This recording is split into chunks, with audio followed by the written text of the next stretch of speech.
tufukamire ffenna tusabire famire ya Richard Muhumuza omukyala n'abaana abataano Katonda abawangaaze nnyo. Tuli ku Kananirandi olunaku olwaleero lwa Sunday service y'olwaleero ye Sunday esoose omusumba Bujingo okuddamu okusisinkanako abantu be baasabisa nga bannyonnyola akawonvu n'akagga ku ebyo ebyaliwo olunaku lwe baafuna obulumbaganyi. Butya omutemu bwe yabalumba na butya ye bwe yasobola okusimattuka. Weewaawo nga munywanyi we Richard abangi bwe badde bamanyi nga Uncle Richard teyasobola kusimattuka era yaziikiddwa. Olunaku olwaleero bali mu kumujjukira kaseera kannaku nnyo. Omusumba Bujingo n'amaziga gatuuse okumuyitamu bw'abadde ng'ayogera ku ebyo ebyabaddewo olunaku lwe baafuna obulumbaganyi olw'okusatu lwa wiiki eno gye tuli mu kumalako olunaku olwaleero. Bwe batyo endiga zennyamidde nnyo naye ate ne zongera okwebaza Mukama Katonda eyasobola okutaasa omusumba waabwe okulaba nga kati bakyasobola okumulabako nga mulamu. Weewaawo nga munne nga bwe baali batambudde ababiri ye ate teyasobola kuba ng'alusimattuka. Kaseera kannaku Pastor Bujingo omwami Richard amwogerako nga muzira we agamba nti alimujjukiranga era agenda kusaba Mukama amulamuze ekisa. Richard mmanyi wooli oli musanyufu.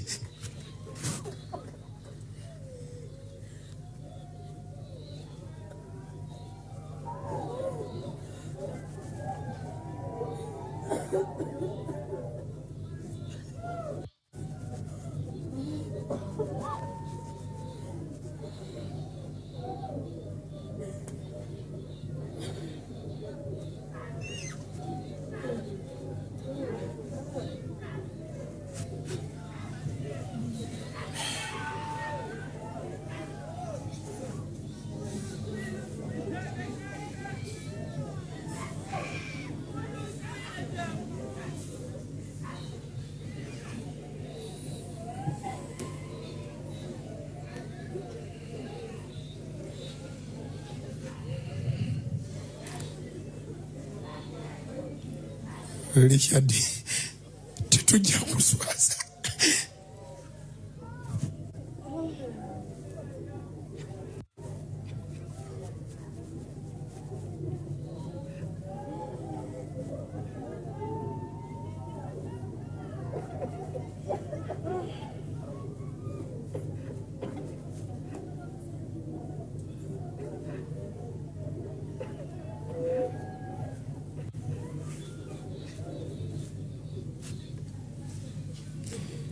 Richard tetujja kuswaza nkuwulira. Manyi siriima Richard sijja kuswaza.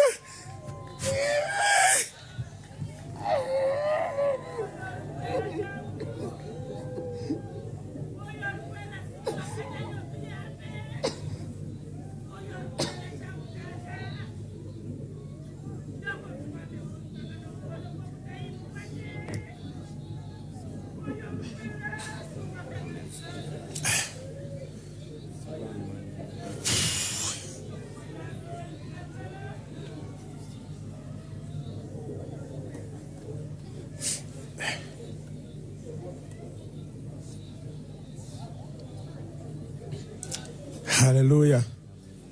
Tutule mu ntebe.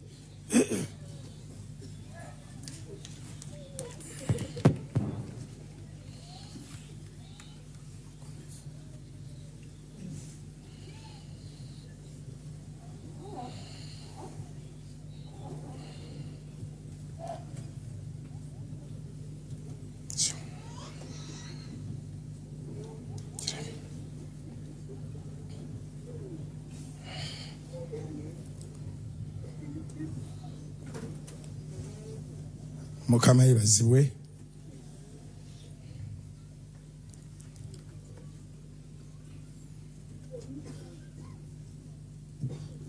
Omusajja abadde ateekawo ekituuti n'ayimirira wano ng'alinga yagenda okubulira n'alaba oba kiteredde.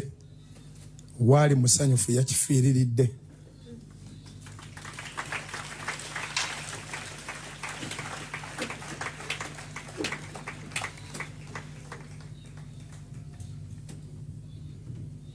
Sinze kubuulira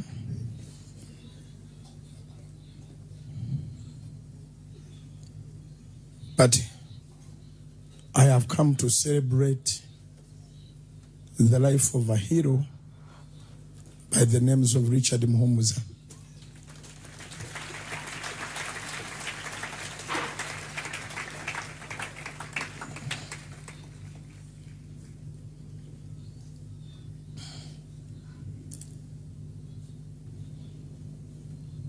I have come to celebrate the life of Richard Muhumuza, a life well lived.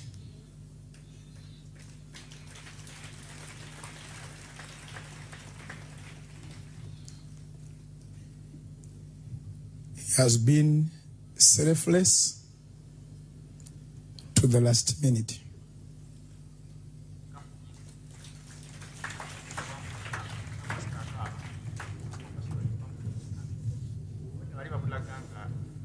A man of his word,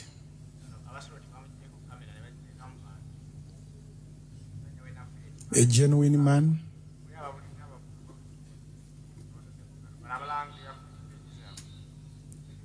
a father of 5 children, a husband of 1 wife,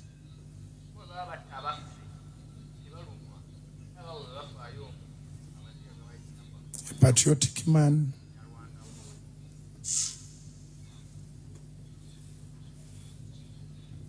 serving God and his country to the last minute.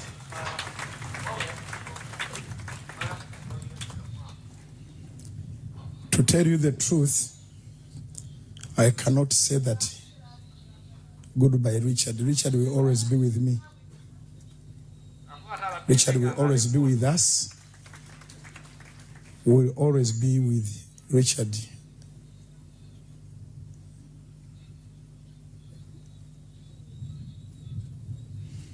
Wow.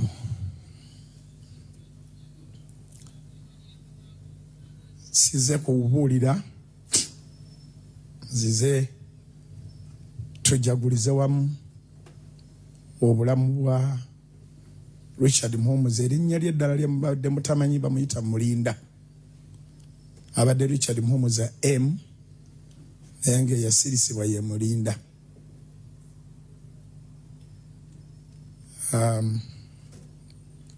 Omusajja omuzira eyalokoka n'alokokera ddala.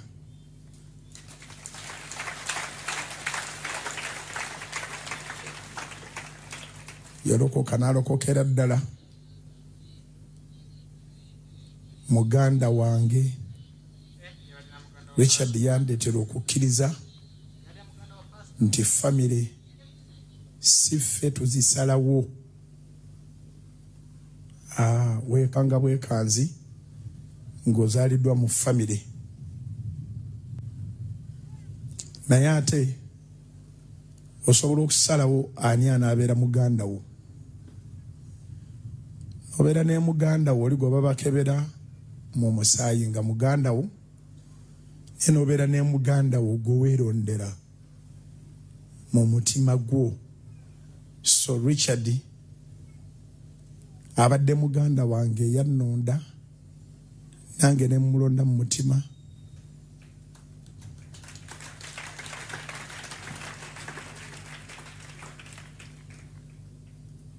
Nsobola okugamba nti emyaka egibadde 20 kitukayanangako na Richard. We have never been in argument, in any argument.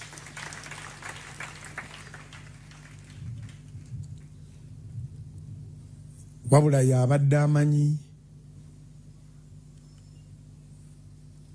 kyoyogera nange nenzikakkana.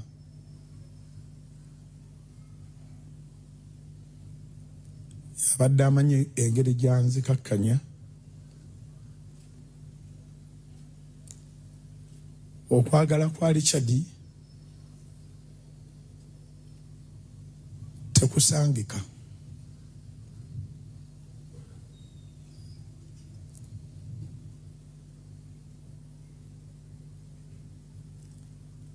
mwaza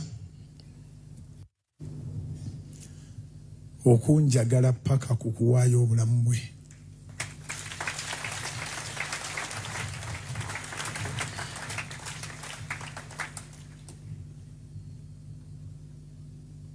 Richard yaŋŋamba nti agenda kuweereza Katonda nga tasomye lunyiriri na lumu ku kituuti, nga tagenze mu ddwaliro kusabira balwadde,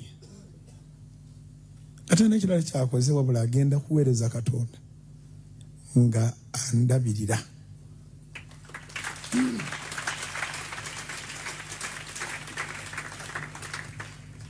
Nyina omukyala afaayo ennyo Susan Makula, naye asobola naye okujulira Richard. Richard yabadde amanyi obuguwa bw'engatto zange bwe buli, yamanyi sando zange kuba ndi muntu wa sando, yamanyi stokisi zange, yamanyi engatto zange, yamanyi obutambaala buno bwonna bwenkozesa.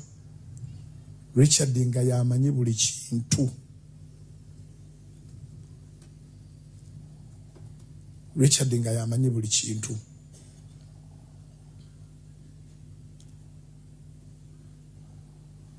Richard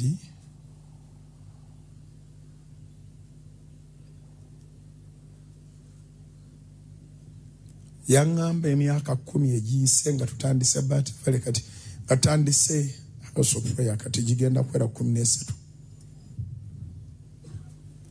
Ne yaŋŋamba emyaka 10 egiyise okusooka ti yakiŋŋamba kubanga saalina na ntalo. Naye oluvannyuma yaŋŋamba naye omanyi ekintu ky'ositudde kinene nnyo nnyo nnyo nnyo nnyo nnyo nti bwe kitaba ki bajja kutta, naye ng'alina essaala ye nti bw'abanga agenze ku missoni z'eggwanga tebannumbanga, ayagala lwe balinnumba tubeere babiri mu mmotoka.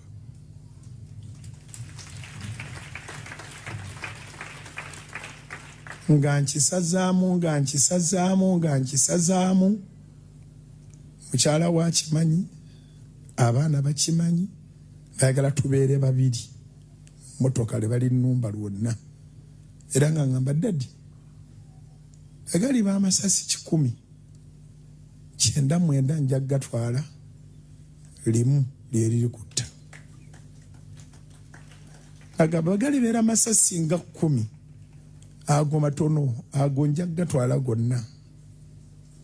Nembuuza Richard, oyogera biki?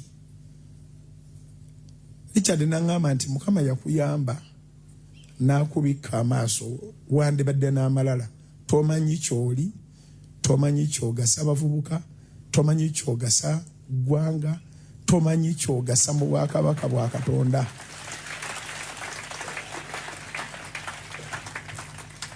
N'aŋŋamba Mukama yakuyamba, tomanyi kyoli, singa obikulirwako n'akatono bwe kati wandifunye amalala. Naye ekyo kyoli kyonna Sitaani ateeka okulumba, ajja kwagala okutta. Naye nze wendi, abaana abo boolaba nga ne bw'aba afunye liivu ye ku budde bwe ku ssaawa 10, 8 kyange, 2 ge ga famire. Ku ssaawa 10, 8 kiba kyange.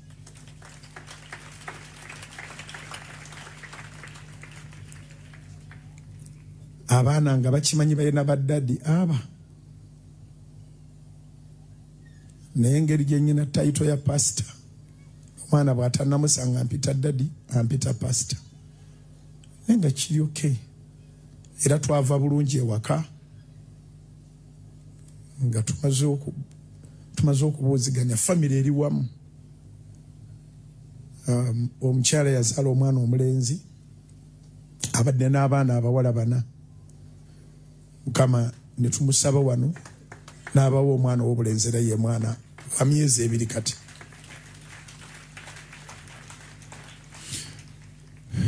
yamala okuzaala najja Namayumba kubanga ye wakati wali famire endala nga bwe nagambye Richard Mhombuza yandeetera okukkiriza nti abooluganda tuzaalibwa nabo siffe tusalawo naye muganda wo osobola okusala onoga nti gundi muganda wange so yamala okuzaala emyezi ng'ebiri egiyise tubadde tubeera Namayumba ffenna comfortable era nga tukeera ku makya Richard najjayo engato zange Richard nazze ku celebrate kabulamu bweka mubabuulira abadde musajja muyonjo ekigenda ewala nti akeera ku makya naggulawo emmotoka tabeerangako driver wange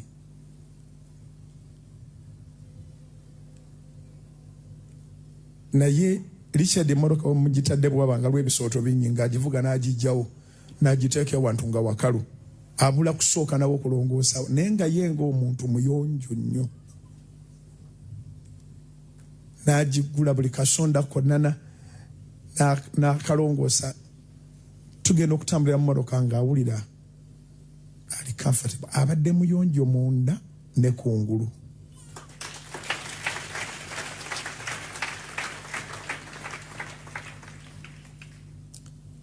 abadde musajja muyonjo naye yanjagala nnyo nnyo nnyo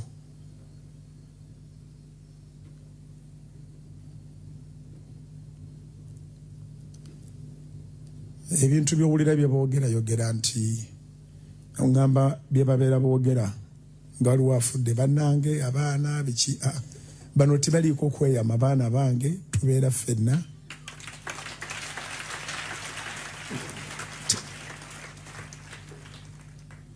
ndi taata waabwe nabo bakimanyi maama waabwe mukwano gwange lwakuba nti sitambula naye nzikiriza nti abadde anjagala nga Richard bwanjagala kubanga omukazi bw'alemesa ne bw'oba yagala ekintu kiba kigaanye naye yabadde amujjukiza n'omujjukiza ndowooza n'amugamba dduka pasita ayinza okuba agenda so babadde mu mwoyo ogwo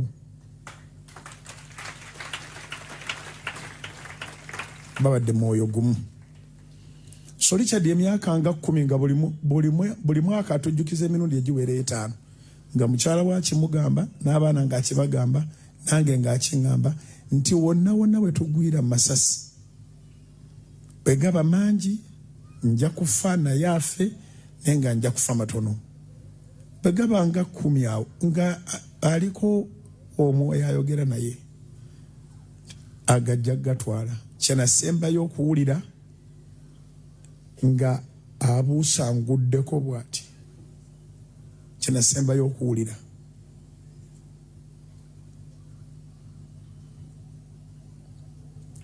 amasasi ne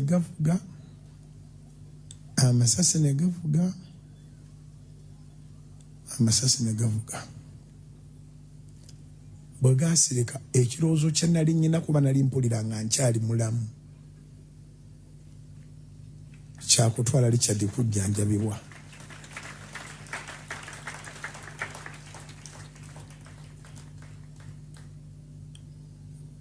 era sinza kugamba nti nyina kyenzijukira ku Richard mu ssaawa ezo oba neezaddako kubanga bwe twatuuka mu ddwaliro Mukama yali yannyambye nga amagulu malamu tebaagakuba weewaawo twali tujjudde omusaayi naye nga abasawo mbaagaza kimu kyokka naye bwe baalabanga emmotoka ekubiddwa amasasi mangi ne baŋŋamba kati va mu kitangaala ne banzijja mu kitangaala ne bantwala mu casualty gye bajjanjabira waliyo ndooza theatre kusinziira bye nali mpulira naye nga mbabuuza omwana wange aliwa ne baŋŋamba ajja kuba bulungi naye ndowooza nga baŋŋumya kirabika ng'embeera yembi dakiika nga 3 like 30 minutes ne bajja ne baŋŋamba nti agenze eri Mukama waffe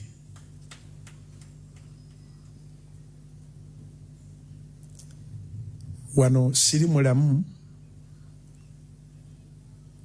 lwa nsonga ndala, ndi mulamu lwa Katonda,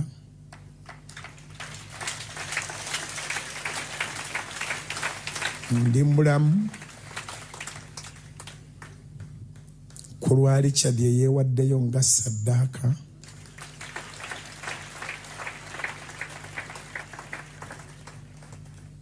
ndi mulamu ku lw'omulimu omunene Richard gw'abadde alaba ebbanga lyonna.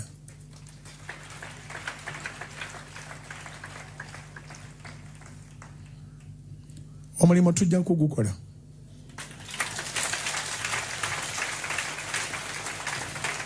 Bameka abagamba tetugenda kuswaza Yesu ne Richard?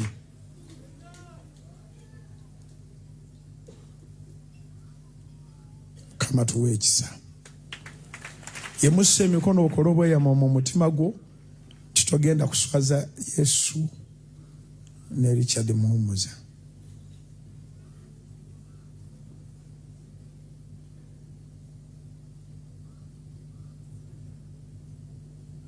Taata otusobozese ensi yonna ekola obweyamo, tusobozese Mukama mu linnya erya Yesu.